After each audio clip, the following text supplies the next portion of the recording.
السلام علیکم ورحمۃ اللہ وبرکاتہ۔ بسم اللہ الرحمن الرحیم، نحمده ونصلی علی رسولہ الکریم، اما بعد۔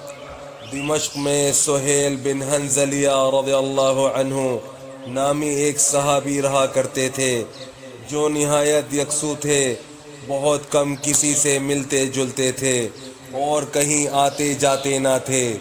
دن بھر نماز میں مشغول رہتے یا تسبیح اور وظائف میں، مسجد میں آتے جاتے۔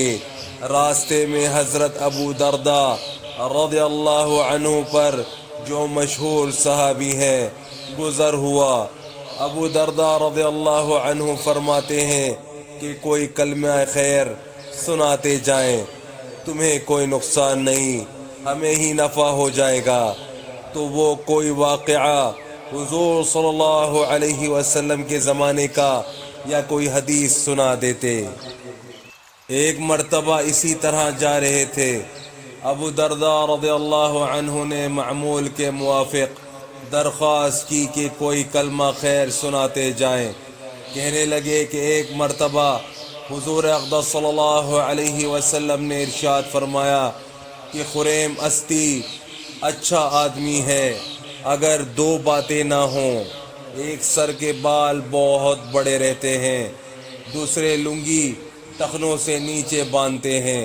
ان کو حضور صلی اللہ علیہ وسلم کا جب یہ ارشاد پہنچا، فوراً چاقو لے کر بال کانوں کے نیچے سے کاٹ دیے اور لنگی آدھی پنڈلی تک باندھنا شروع کر دی۔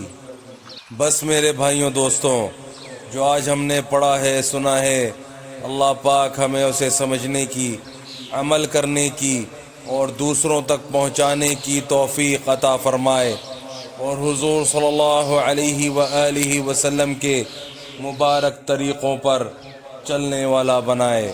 السلام علیکم ورحمۃ اللہ وبرکاتہ۔